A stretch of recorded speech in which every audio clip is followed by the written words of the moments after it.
Olá, aqui é o Wagner Borges falando. Este é o programa Viagem Espiritual, aqui pelos 95.7 FM da Rádio Vibe Mundial de São Paulo, nosso programa espiritualista de todos os domingos, de 11h30 até as 12h30. Hoje estou sem o meu fiel escudeiro aqui, o Euri, ele está de folga, né? Então a gente tem uma pessoa que há muito tempo eu não fazia o trabalho com ele, está aqui substituindo, né, no caso, o Euri, e a gente vai tocando o programa em frente e eu vou dar sequência e finalizar aqueles apontamentos conscienciais que a gente já vem falando há 3 programas e hoje então eu vou concluí-los e já vou iniciar logo na sequência alguns temas pertinentes, tá bom? Vamos lá. Antes da gente entrar nessa temática, embora seja um tópico que possa acrescentar muito, eu estava conversando com o Alê aqui no saguão da rádio. Eu chego antes aqui, o Alê grava às vezes uns trechinhos com os apresentadores para colocar no Instagram da rádio, e ele é muito curioso, está iniciando aí a jornada espiritual dele, ele faz muitas perguntas para todos os apresentadores, ele está tentando aprofundar. Eu empresto o livro para eles. Recentemente eu dei para ele o livro Autobiografia de um Yogi, do Paramahansa Yogananda. Ele está gostando, está desenvolvendo a mediunidade dele. E é claro, ele conversa com várias pessoas aqui na rádio e dependendo da vibe de cada um, cada pessoa dá uma resposta a partir do tema que compreende. Então ele estava me contando um negócio que é um exagero, tá? Que muita gente comete. Semana passada ele ficou uns 3 dias meio estranho, né? E aí algumas pessoas que ele conversou disseram para ele que é porque ele estava saindo do corpo durante o sono e indo até o umbral espiritual e por isso ele estava acordando meio estranho, meio desgastado. Eu olhei ele e falei, cara, que nada, você estava com uma gripe leve, você ficou 3 dias meio zoado, porque é isso que a gripe faz no corpo, e eu na semana passada também estava com uma congestão nasal muito forte, não tinha nada a ver com o lado espiritual, é o lado humano, material. Por que eu estou comentando isso com vocês? Por causa do exagero. As pessoas colocam qualquer explicação espiritual como ótica para poder compreender qualquer coisa que acontece. Precisa fazer o contrário, pessoal. Coloque em primeiro lugar explicações materiais, lógicas, por observação e bom senso, baseadas no próprio plano físico. Depois, caso você não tenha uma configuração de resposta adequada, por lógica, você aplica o conhecimento espiritual que tem e tenta interpretar de outra maneira. Então, por exemplo, você pegou uma gripe. É gripe, não é obsessão espiritual. Você está com um calo no pé, sei lá, se comprou um sapato novo, está com um calo no pé. Isso não é problema de outra vida, isso é problema do aqui e agora.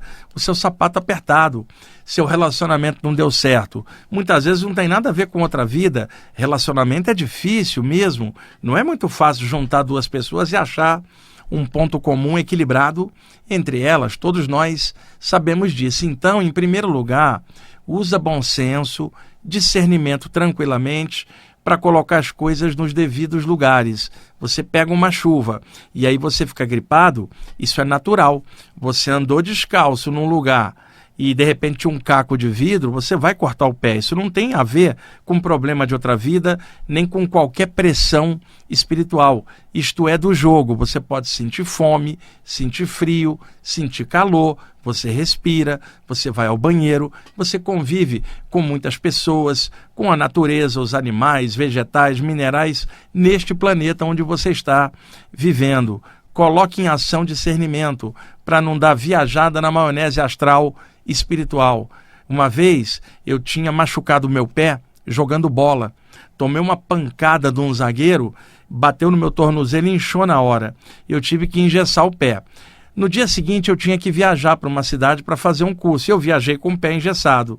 Então tinha lá uma pessoa que tudo era parte espiritual para ela. Ninguém suporta ela, porque ela tenta jogar doutrinação espiritual para qualquer coisa. Assim que essa pessoa me viu entrar no salão do curso, com o G se mancando, ele falou assim: os irmãozinhos das trevas te deram uma rasteira, irmão? Falei: não, quem me deu rasteira foi o zagueiro do time adversário, que me deu um pancadão no tornozelo e ainda tá doendo pra caramba. Não tem nada a ver com irmãozinhos das trevas, né? Então é um exemplo que eu tô dando para vocês. Não exagera, gente, pé no chão, equilíbrio, observa todas as possibilidades para você ver por onde caminha.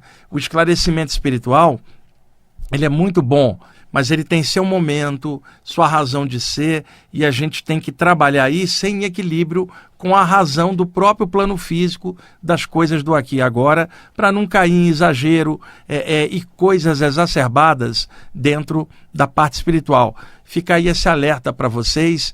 Eu trabalho com isso há tantos anos, tenho naturalmente a minha própria sensibilidade, mas o cuidado máximo em manter o pé no chão, a normalidade das coisas, o equilíbrio na vida humana cotidiana, para não dar essas atravessadas aí espirituais e fazer esses exageros que, infelizmente, muita gente faz, tá? A outra coisa é que eu recebi mensagens essa semana, a partir do relato que eu contei semana passada, de um ex-amigo que era da Umbanda, passou a fazer yoga, e ele tinha um índio desencarnado muito legal, e ele passou a renegar o índio.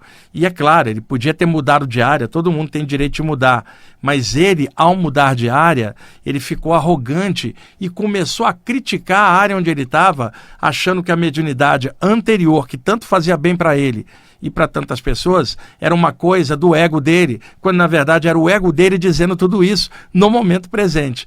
E deu uma repercussão, muita gente agradecendo eu ter feito esse relato, porque isso as fortaleceu em suas sendas. Então deixe-me contar mais um relato de índio e de Umbanda, porque dá uma repercussão bem legal e traz esclarecimento também.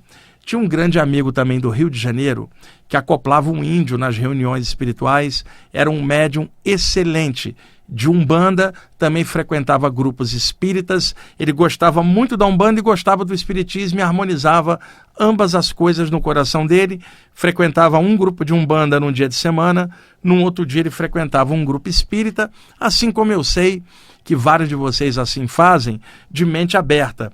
Agora, se o dirigente do grupo de vocês for bem tacanho e radical e souber que você está indo em outro lugar, vai dar em cima de você por motivo de conservadorismo espiritual e a chamada pureza doutrinária. Olha, irmão, irmã, se você está aqui, não vá no outro lugar. Gente, as pessoas têm direito de ir onde elas quiserem. Elas não têm que seguir ditames e parâmetros de dirigente de reunião espiritual na vida particular dela. Dentro da casa que ela frequenta, o grupo espiritual, ela precisa respeitar a hierarquia, as regras da casa e a diretoria da casa. Agora, na vida cotidiana dela, ela não tem que dar satisfação para dirigente ou colega espiritual nenhum. Cada um tem discernimento para saber por onde vai e cada um sabe que causa gera efeito. Então, é a responsabilidade e maturidade de cada um. Não aceite intervenção doutrinária de alguém querendo tolher sua liberdade de expressão, querer mandar na sua maneira de ser fora da reunião do grupo, tá? Mesmo dentro do grupo, você tem que filtrar tudo, porque existem muitos exageros. Então esse amigo frequentava de mente aberta o grupo espírita e o grupo de Umbanda. Não havia conflito nenhum dentro dele, ele amava as duas áreas e trabalhava com as características mediúnicas de cada área à sua maneira. Era um médium excelente. Tinha um índio que se apresentava através da mediunidade dele muito forte, e esse índio era um pouco brabo, era um pouco chucro, mas ele manipulava energia muito bem. Esse meu amigo, eu estava viajando, eu já estava aqui em São Paulo já há alguns anos, ele no Rio, a gente já não tinha mais tanto contato devido à distância, e isso não tinha internet na época, não tinha redes sociais, não tinha celular. Eu estava viajando pelo sul do país, se eu não me engano, em Londrina, lá no Paraná ou em Maringá. Eu viajei muito durante a década de 80 para o norte do Paraná para fazer cursos e palestras lá. E eu estava lá quando eu recebi a notícia de que o meu amigo tinha tido um problema cardiorrespiratório, um AVC junto, e ele foi internado em estado grave. Estava entre a vida e a morte. E aí, é claro, nas irradiações de energia que eu faço, eu comecei a fazer para ele na intenção dele. Um dia eu deitei pensando nele e aí apaguei. Quando eu acordei, eu já estava no hospital onde ele estava, no Rio de Janeiro, fora do meu corpo, parado, olhando o corpo dele deitado na cama ali. Ele já tinha saído da UTI, já estava num quarto particular, de um hospital particular. Ele estava do lado do corpo, fora do corpo, totalmente consciente, e do lado dele, o índio, gente, tá? E esse índio estava dando uma bronca nele. Por quê? Ele teve o problema de saúde porque ele era fumante. Vocês sabem o problema que o fumo traz. Eu não estou falando de doutrina, nem de moral, nem do caráter de ninguém, porque isso não tem nada a ver com o hábito de fumar ou não.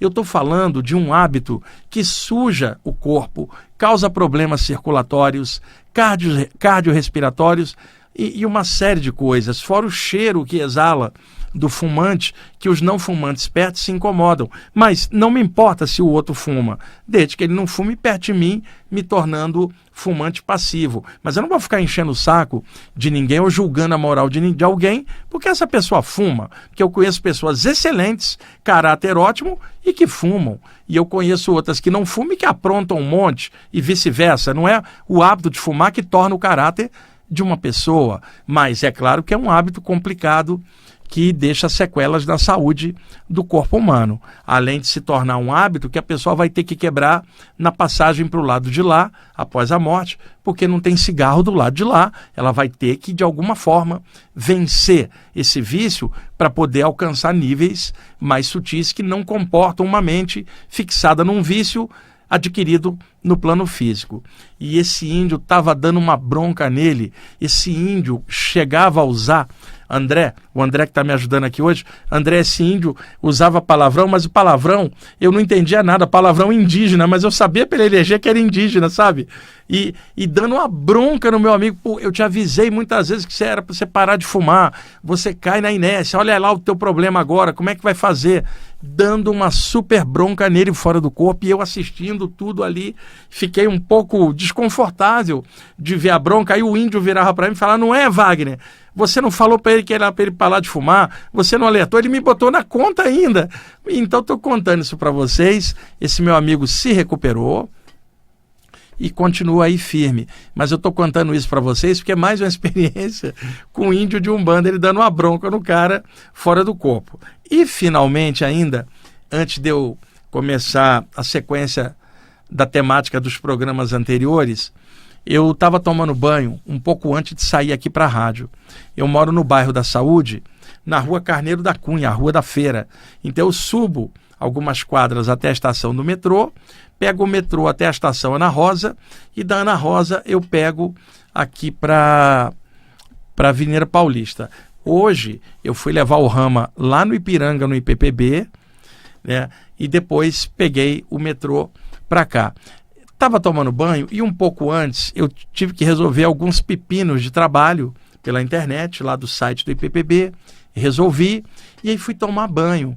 E alguém me ligou e deixou um recado, eu escutei, eu já estava no banheiro, e era essa pessoa contando um problema dela, se eu podia dar uma ajuda. Aí eu entrei no chuveiro, liguei, estou tomando banho, e eu costumo fazer o seguinte, pessoal, eu curto o banho. Eu presto atenção na água caindo, eu imagino que é luz, a água tem alta condutibilidade energética. Então, para mim, tomar banho é um exercício de bioenergização. Eu imagino que a água é luz caindo em mim, limpando as energias do meu corpo. Agradeço ao alto por poder estar tomando um banho. Eu sei que tem muitos lugares com seca no mundo e eu posso tomar um banho ali e usufruir, ou seja, eu presto atenção, faço daquilo um momento agradável, lúdico. Por exemplo, o André que está aqui, ele trabalha com música também, adora música, né, André? André é igual, eu sei música, a gente desencarna, né, André? Não fica por aqui. E o André, por exemplo, está escutando uma música que ele gosta, o som da banda que ele gosta. Ele vai parar para prestar atenção. Ele não vai ficar fazendo uma coisa e não vai prestar atenção naquela guitarra linda, naquele teclado, naquele baixo virtuoso. Ele aprecia, ele vai falar: caramba, olha esse baixo, olha essa guitarra. Ele está curtindo aquilo, ele não está deixando a mente dele ficar longe. Ele está no momento presente. E então, eu tomando banho, eu faço isso. Só que hoje eu cometi um erro. Enquanto eu estava tomando banho, eu fiquei pensando na ligação da pessoa, que eu escutei pela secretária eletrônica do telefone fixo. Fiquei pensando, e isso me remeteu a um outro caso de anos passados, com uma outra pessoa, né? E eu fiquei pensando naquele caso passado e repensando o que a pessoa tinha dito hoje na secretária eletrônica. Eu não fiz o que eu faço, de prestar atenção no momento presente. De repente, dentro do box do banheiro, eu tomando banho, surge quase encostado na minha cara uma mão energética, uma mão aberta. No centro da mão, um chakra. Dava para ver claramente o vórtice energético esverdeado, amarelado, vibrando. Ou seja, ele está uma mão que se materializou na minha frente por clarividência, não era uma materialização ectoplásmica. Eu vi ela condensada na minha frente, e aí o dono da mão, que eu não via, estava invisível, jogou assim um pensamento direto na minha mente que dizia assim: para com isso, para de pensar em coisa do passado, porque o passado não existe. Presta atenção no seu banho. Veja, eu costumo tomar o banho direitinho. Hoje eu bobeei, fiquei em looping, pensando em outras coisas. Na mesma hora tive um alarme, um alerta, uma mão na minha frente, totalmente eu consciente, tomando banho, vendo aquilo. Eu parei, me senti envergonhado, porque eu estava em looping, pensando em coisas de passado que não existem mais, e tomei um alerta, uma tunda mental para eu prestar atenção.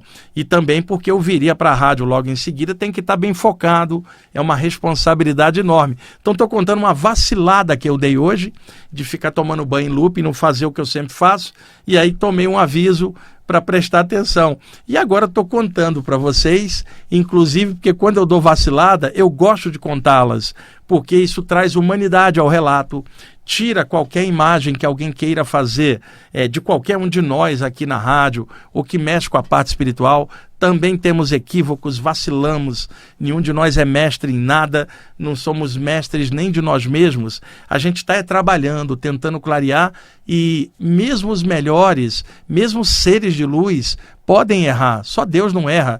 Se seres de luz podem errar, imagina a gente aqui embaixo ainda, na prova aqui, tendo que aprender tanta coisa. Então, ao longo dos anos, quantas rateadas eu coloquei aqui para vocês, minhas aqui, contando experiências que me ensinaram bastante. Hoje eu tomei esse alerta, já não vou cometer esse erro de novo, vou voltar ao meu normal. Não, deixa eu focar aqui no banho, nessa água, agradecer a luz que me deu a vida, agradecer de eu estar tomando um banho. Daqui a pouco eu vou para a rádio fazer um programa com responsabilidade, com esclarecimento espiritual, e agradeço a Deus por isso, e a diretoria da rádio também, por me permitir estar aqui fazendo o programa, e os meus colegas aqui da técnica, que também sem eles não teria nem como irradiar o programa para vocês. Bom, vamos lá para eu concluir os apontamentos conscienciais que fizemos já 3 programas. Hoje é um pedacinho só que falta, tá? Vamos lá.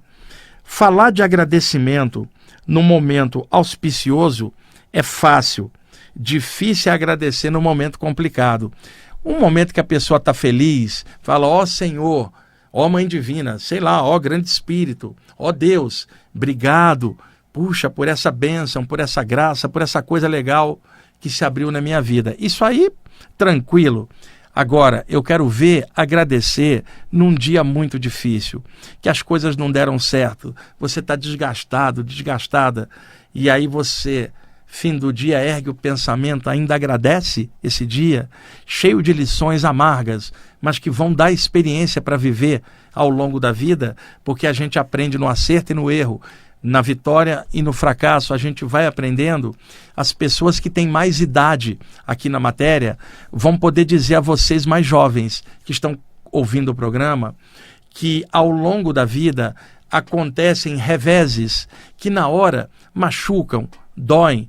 Passado algum tempo a pessoa tira a lição e amadurece com aquilo e cresce. Pode perguntar às pessoas que atravessaram muitos anos aqui na Terra e hoje estão com idade e que aproveitaram a experiência e amadureceram, o quanto os reveses e erros as ajudaram a aprender a fazer melhor as coisas. É claro que eu estou falando de gente que envelheceu na matéria, mas manteve a mente consciente e aprendendo e amadurecendo. Eu não estou dizendo de gente que só envelhece o corpo e continua com a mente obtusa como sempre. Eu estou falando de gente que está aproveitando o período aqui na Terra para fazer coisas legais, crescer, aprender e amadurecer. Então, num dia difícil, também cabe agradecimento, também cabe humildade de estar aberto para aprender com as lições amargas. E num dia feliz, o agradecimento para evitar que a arrogância deixa a gente cego para não perceber a luz maior que está em tudo. Essa luz maior está num dia bom e está num dia difícil. Ela está em tudo. Agora, o agradecimento que a gente faz não é que a divindade, o eterno, precisa do nosso agradecimento. Nós é que precisamos agradecer para romper a barreira da arrogância da gente, do próprio ego, e assim nos abrirmos para a luz infinita que traz o fluxo para tudo melhorar dentro e fora da gente. Vamos lá, gente. Falar de paz e luz durante uma reunião espiritual é fácil. Difícil é manter isso como estado de consciência no dia a dia. Eu frequentei muitos grupos e uma coisa que eu nunca gostei, você está dentro de um grupo e todo mundo te chama você e você chama os outros de irmãozinho, irmãzinha. Só que no dia a dia você não faz isso. É somente na reunião. Isso aí eu nunca gostei. Eu acho que a pessoa deve ser o que ela é, fora e dentro da reunião. Tem que ter autenticidade.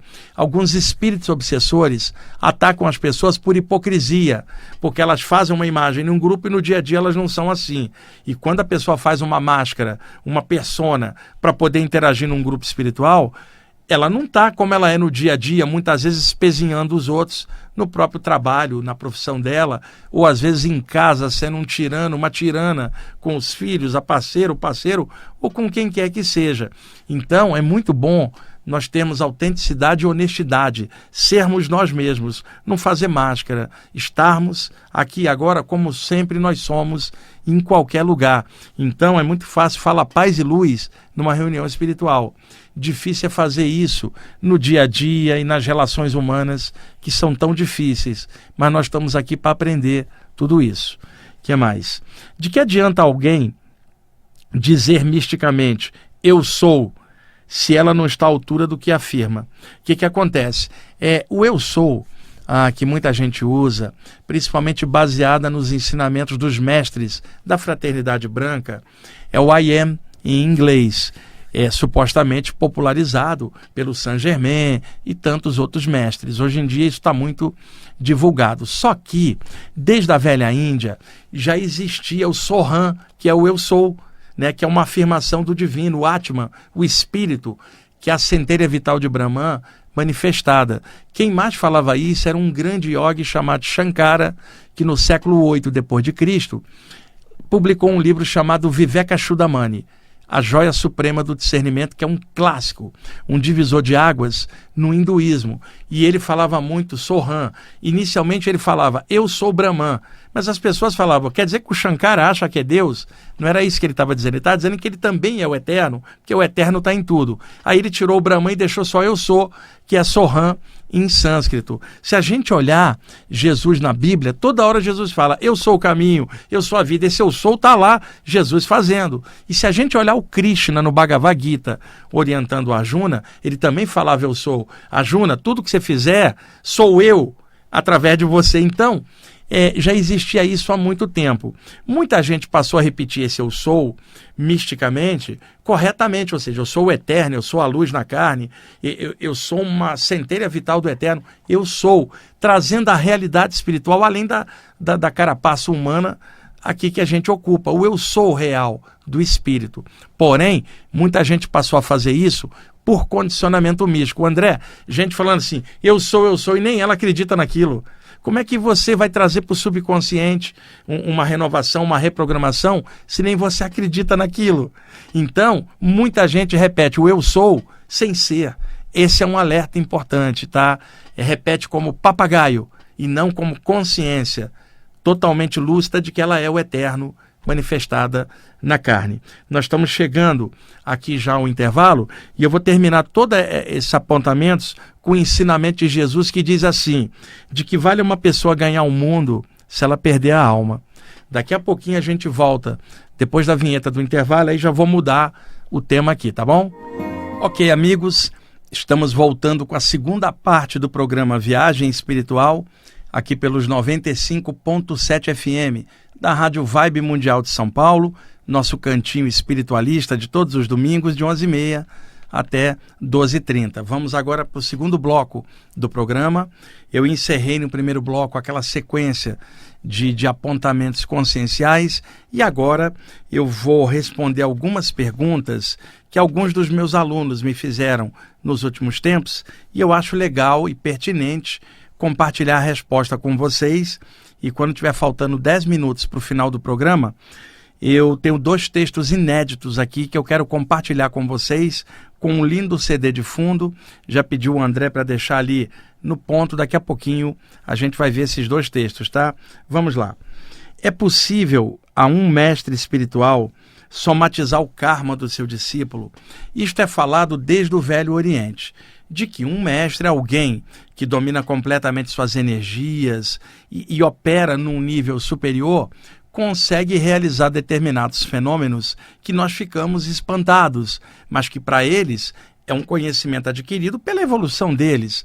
Então, durante muito tempo se falou que um mestre poderia absorver do discípulo determinado karma que esse discípulo teria que esgotar lá na frente por causa de atitudes anteriores, que esse mestre, vendo o potencial do discípulo, para que o karma não o pegasse lá na frente e atrapalhasse o seu desenvolvimento, esse mestre absorveria e purgaria nele mesmo o karma daquele discípulo. Que isto é possível? Mas o que pode acontecer? Alguém como um mestre, dentro de uma tradição, seja ela qual for, mestre mesmo, e não aquela coisa de enganador de grupo se passando por mestre, capta algo do discípulo e transforma nele mesmo usando a própria energia. Mas ele não vai pegar o defeito do discípulo para ele. Há uma diferença enorme. Agora, o que pode acontecer? Um mestre, ele mesmo pode ficar doente? Sim. A história está repleta de exemplo de grandes mestres que adoeceram. Alguns tiveram câncer, naturalmente, que era a forma do corpo deles causar o final da encarnação deles, porque também tem um tempo.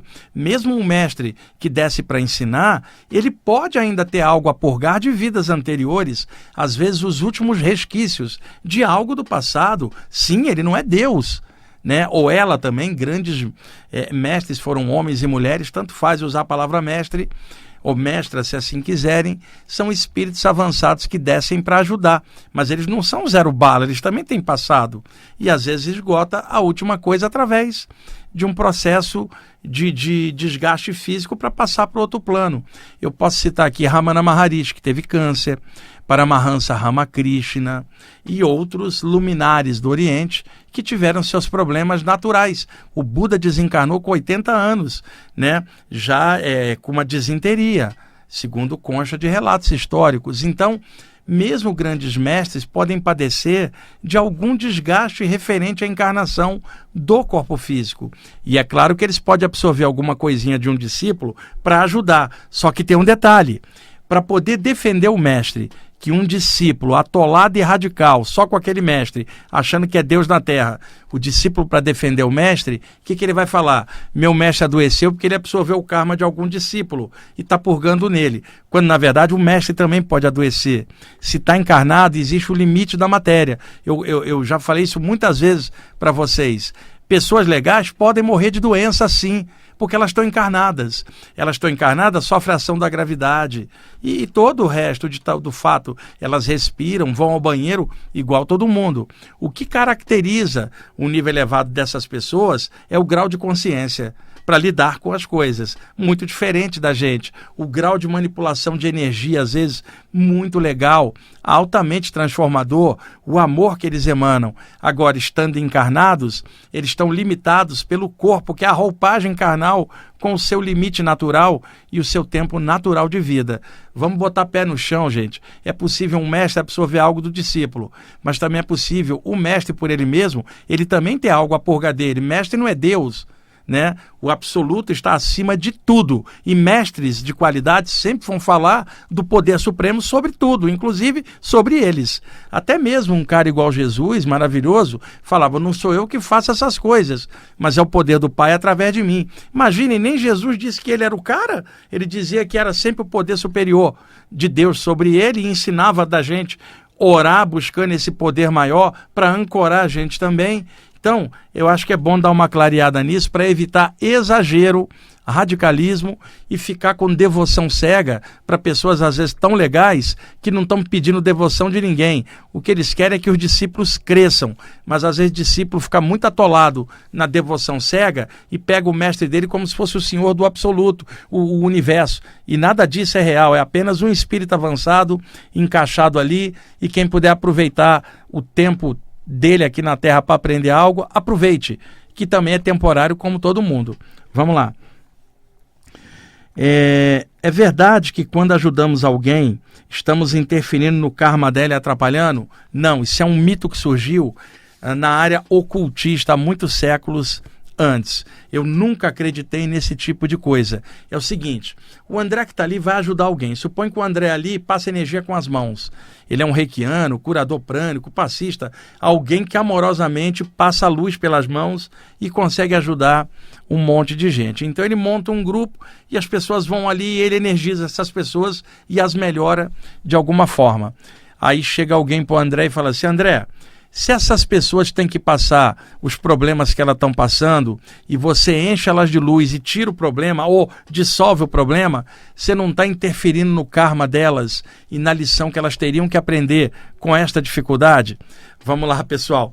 Veja só, nós somos pequenininhos. O nosso planeta é pequeno diante do infinito e nós somos menores ainda. Estamos sujeitos às leis da natureza. Existe a gravidade achatando a gente aqui no solo. Nenhum de nós voa com o corpo físico. Temos necessidades físicas, fome, frio, sede, necessidade de descanso. A Terra turbilhona pelo espaço, girando em seu movimento rotatório infinito. Nós estamos aqui dentro aprendendo, né? E indo em frente e submetidos às leis da natureza do planeta. Então, leis maiores nós não temos como interferir. Por exemplo, eu estou aqui de frente com o André no estúdio. Aí eu e o André vamos nos concentrar e falar assim, vamos anular a gravidade? Como, André, que a gente vai anular a gravidade? Nós dois somos pequenininhos, a lei da gravidade é uma lei da natureza aqui no planeta. Outra, tudo é energia, qualquer coisa material é energia em graus diferentes de condensação. Então, na natureza, causa gera efeito. Isso não é uma religião ou uma doutrina. Causa gera efeito, isso é uma lei da natureza. Toda causa gera efeito e todo efeito busca sua causa. Então, é isso que é chamado karma em sânscrito. A lei de ação que naturalmente terá sua reação correspondente à qualidade e intenção da ação original executada. Lei de causa vai gerar o seu efeito correspondente. Isso é da natureza. Da mesma forma que nós não podemos alterar a gravidade ou a rotação da Terra, nós não podemos alterar também leis de causa que geram efeito na natureza. São leis muito maiores do que nós. Nós não interferimos nela. Ou seja, não interferimos em karma algum. Aí alguém vai falar, mas aquela pessoa tinha que passar algo. Na hora que o André atuou sobre ela e curou-a, ele tirou o que a pessoa estaria... A necessidade da pessoa de passar por aquilo. Veja, se existe para a pessoa algo a esgotar, muitas vezes o esgotamento kármico acontece, o fim daquilo, através da ação de outro ser humano encarnado como ela. A pessoa está para chegar ao final, ela chega até o André e o André executa finalmente a cura dela, porque o karma permite, porque era o momento final. Ele não está indo contra a lei nenhuma. Aí alguém pergunta, mas e se não tiver no final do esgotamento desse karma? Primeiro, a pessoa nem conseguiria chegar perto do André. A lei do karma nem deixa ela chegar perto do curador. Segundo, mesmo que ela chegue, o André vai fazer tudo que pode, ela não é curada, porque não é possível aquilo. Aí alguém pergunta, então para que o André vai ajudar ela se aquilo não pode ser mexido? Aí é que está. O André não pode alterar a lei da natureza, mas ele pode alterar duas coisas. A autoestima da pessoa tentando ajudá-la, dá força para a pessoa vencer ela mesma a sua dificuldade ou suportá-la. E segundo ponto, o André não vai conseguir melhorar a pessoa, mas ele melhora a ele mesmo tentando ajudar um terceiro e assim ele mexe no karma dele e isso é possível. Nada mais do que puro esclarecimento e discernimento, pessoal. Vamos usar a inteligência que Deus deu para a gente, o estudo espiritual, o amor, para a gente discernir essas coisas. Não dá vacilada. Na dúvida, vai lá e ajuda. Se o karma não deixar, não é problema seu, sua parte você fez. Pega os conselhos de grandes mestres que sempre falaram em fazer o bem, né? Olha Jesus, por exemplo, sempre insistindo, faça o bem, ajuda em nome do Pai. Olha o Krishna ensinando o Arjuna lá na Índia também a fazer coisas positivas. Olha aí grandes mestres sempre estimulando a fazer o bem, praticar a virtude, não esperando recompensa, mas porque aquilo é legal, deixa a pessoa bem, e ao tentar ajudar um terceiro, ela melhora no final das contas a ela mesma. Se o André é curador, passa uma energia superior sobre ele, chega até o paciente, antes da energia chegar no paciente, ela chega primeiro no André. Ele é o instrumento, o intermediário. Ele é o primeiro a melhorar. Então vai lá e faz. Se não melhorar, o problema não é seu. Sua parte você fez, que é ir lá e tentar ajudar. Nenhum de nós muda a lei do karma. Nós somos pequenininhos, mas nós podemos mudar nosso grau de consciência, nosso nível de consciência, melhorarmos, combatermos o ego da gente, nosso egoísmo, e ir ali e ajudar naquilo que for possível. Seja a pessoa, seja a natureza, seja o que for. Sermos mais positivos, isso já muda a gente por dentro. Vamos lá. É verdade que o espírito entra no corpo do médium? Não. Eu sou médium, gente, de desobsessão há muitos anos. Não entra, é um acoplamento áurico entre planos, uma comunhão psíquica de mente a mente. Não é necessário entrar no corpo. Isso aí vem daquela história antiga do diabo baixar na pessoa, entrar na pessoa. Tipo assim, um download diabólico, né? Baixou a entidade. O USB é o chakra coronário da pessoa. O André tá rindo. Tipo, baixou o diabo, que fez o download diabólico, né? Botou pra dentro uma ideia ruim.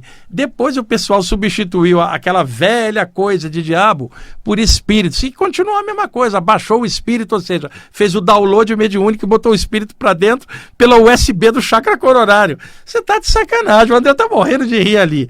Não há uma entrada no corpo. Mesmo aqueles médios que falam, mas parece que ele interpenetrou a mim inteiro, é uma interpenetração de energética. Estamos falando de um corpo espiritual, não de um corpo material, que tem uma condensação energética diferente e interpenetra naturalmente as energias do corpo físico, fazendo então um acoplamento áurico. Porém, né, tem uma exceção. Nas saídas do corpo, podem ocorrer fenômenos mediúnicos. O espírito mentor pega o médium, coloca ele num estado passivo, num estado alterado, e traz uma outra presença espiritual e acopla com ele para dali fazer o trabalho mediúnico fora do corpo. Ou seja, uma incorporação fora do corpo, um fenômeno de psicofonia fora do corpo. Ali, fora do corpo, há uma sensação de interpenetração absoluta, parecendo que o corpo espiritual da entidade com a pessoa projetada torna-se um só.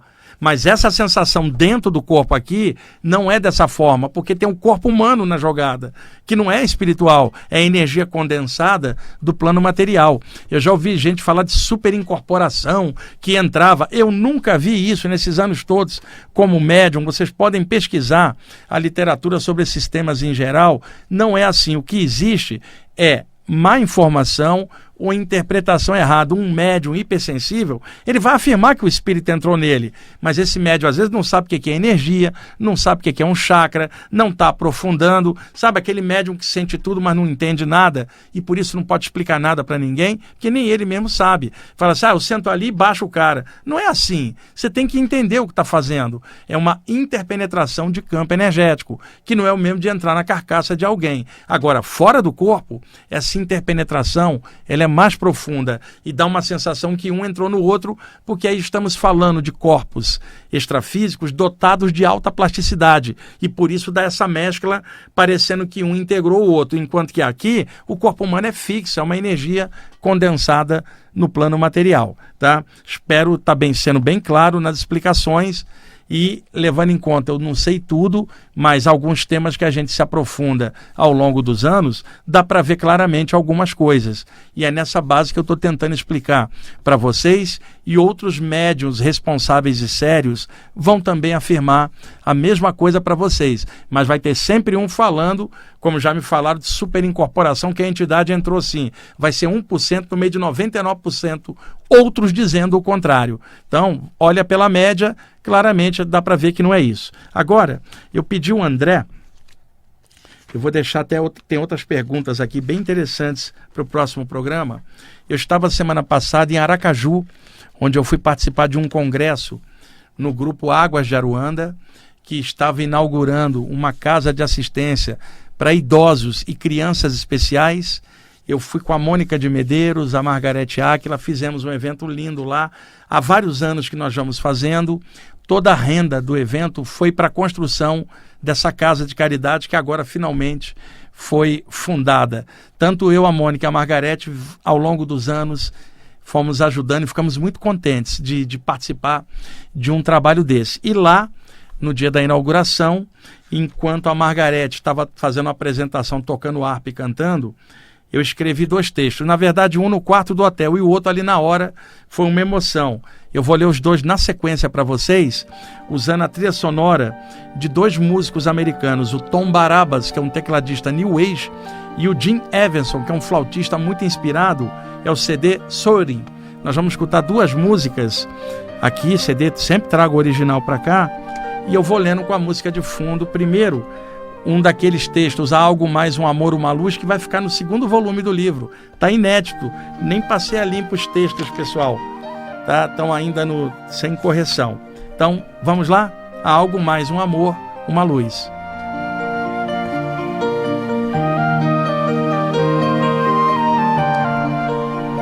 Ele voou para a luz, decolou lindamente, de volta para casa.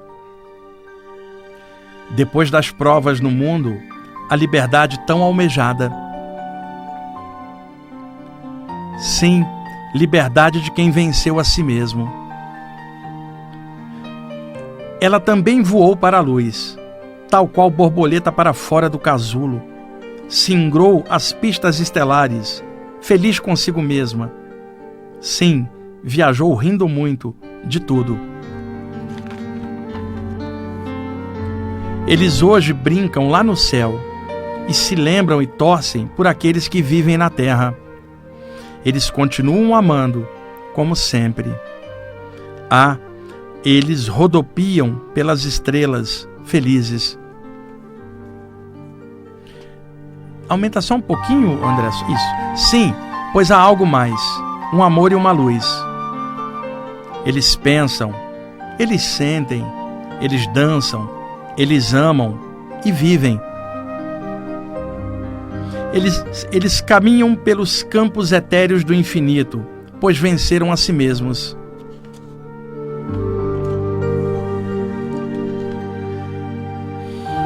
Lá, na casa das estrelas, eles continuam rindo, pois há algo mais, um amor e uma luz.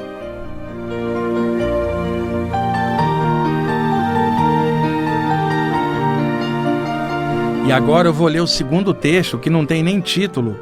E quando eu acabar, aí eu vou parar de falar, deixar a música até o finzinho e fecha com a vinheta, tá, André? Faz favor. Vamos lá. Quando o amor bater na porta do seu coração, atenda-o e desperte. Quando a luz do alto descer sobre os seus chakras, aceite-a e brilhe muito.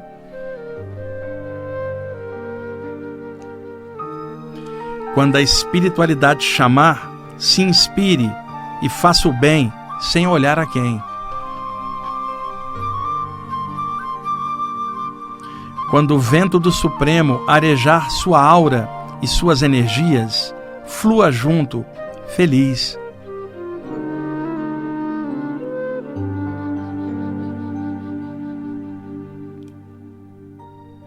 Quando a passagem do tempo trouxer rugas ao seu rosto, compreenda, é a época da colheita da sabedoria em sua vida.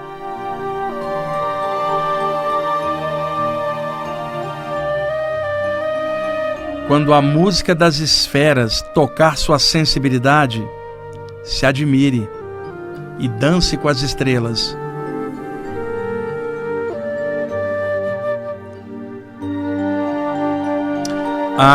Quando tudo isso chegar, se admire mais ainda e apenas diga: que bom estar aqui.